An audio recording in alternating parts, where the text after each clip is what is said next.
Hello, everyone, and welcome back to the Everyday English podcast, where learning English is easy and fun.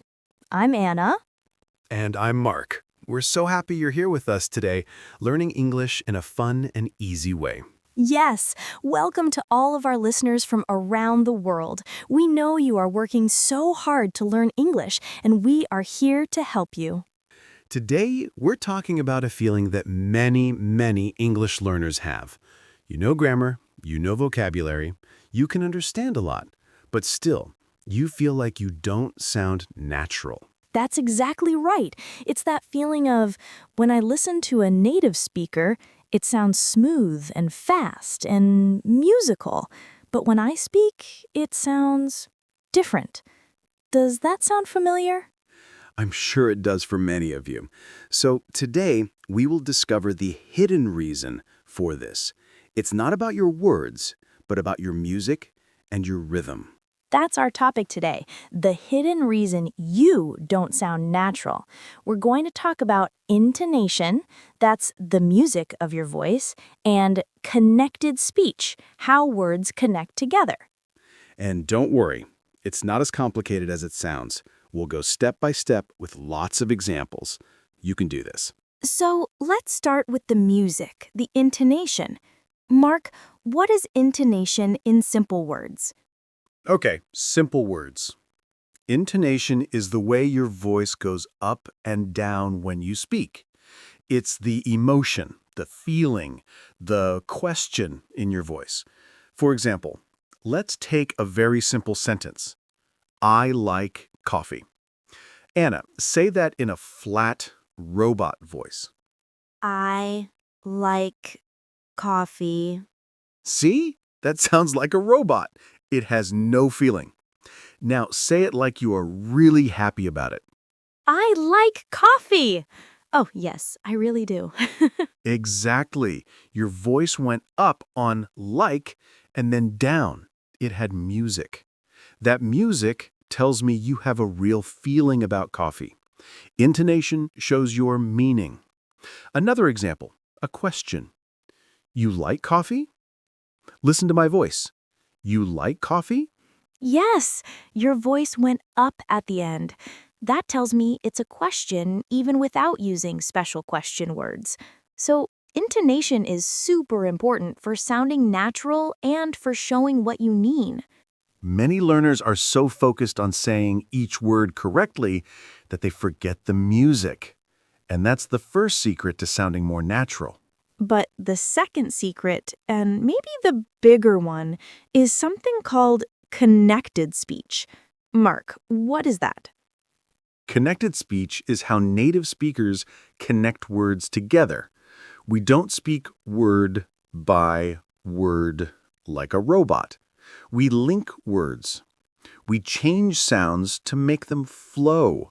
It's like a river of sound. A river of sound. I like that. This is probably the biggest difference between how you study English and how it's really spoken. In your textbook, you see, "What do you want to do?" But when a native speaker says it, it sounds completely different.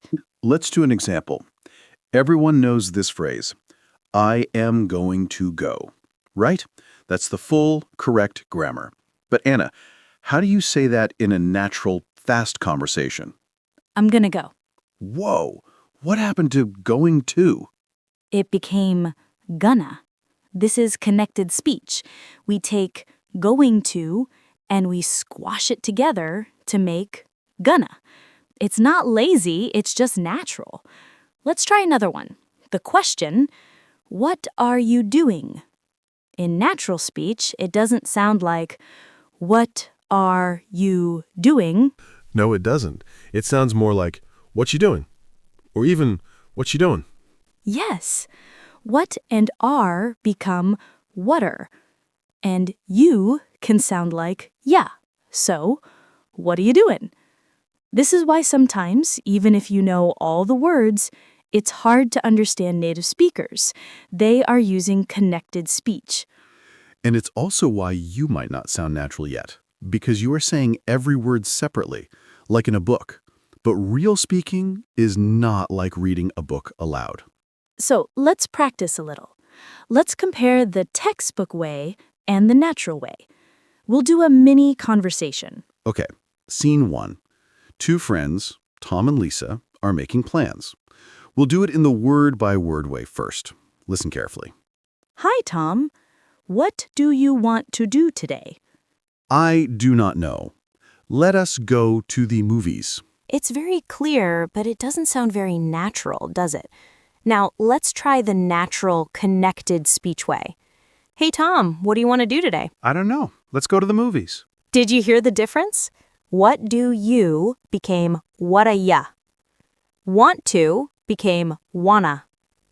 I do not know became I don't know. Let us became let's. And even to the sounds like tether. It's a big difference. And this is how people really talk. Let's try one more mini conversation. A phone call. Okay, textbook version first. Could you please help me with this? Of course, I will be there in a minute. And now the natural version. Could you please help me with this? Could you becomes could ya. Of course, I'll be there in a minute. I will becomes I'll. So now we know about intonation and connected speech. But this can be a little difficult at first. What are some tips for our learners, and what are common mistakes to avoid? Great question. Tip number 1, listen, listen, listen. Listen to our podcast, watch TV shows, listen to songs. Don't just try to understand the words. Try to hear the music and the connections. Listen for the gonna and wanna. Yes, your ear needs to get used to the natural sound. Tip number 2, don't be afraid to copy. When you hear a phrase, repeat it. Try to sound exactly like the speaker. Copy the rhythm, their music. It feels funny, but it helps a lot. And for common mistakes, I think the biggest one is trying to speak too fast.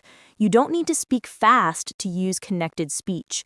You can speak slowly, but still use good intonation and connect your words a little.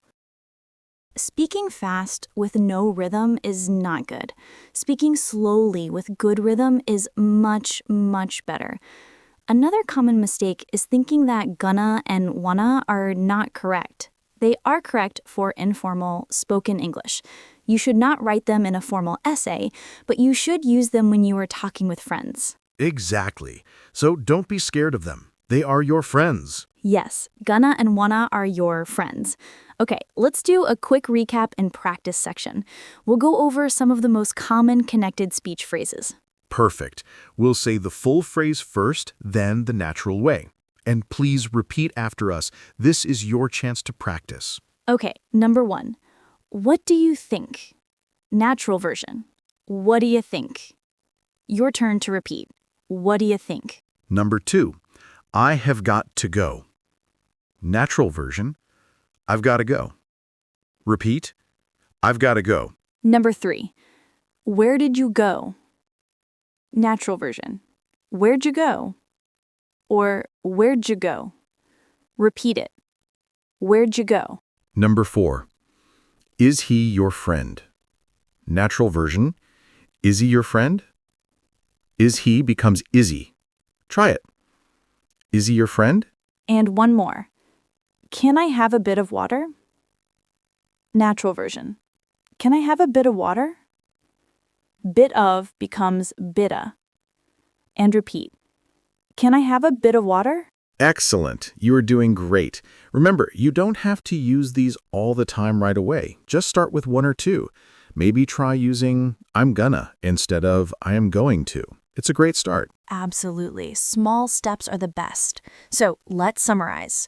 The hidden reason you don't sound natural is often not your words, but your music, your intonation, and your rhythm, your connected speech. If you work on these 2 things, your English will sound more fluid, more natural, and more confident. It's a journey, but it's a fun one. It is a fun journey, and we are so happy to be on this journey with you. Well, that's all the time we have for today's episode. Thank you so much for listening to the Everyday English podcast. If you enjoyed this lesson, please help us grow. Tell a friend about us, subscribe to our channel, or leave us a comment. We love reading your comments and knowing where you are listening from.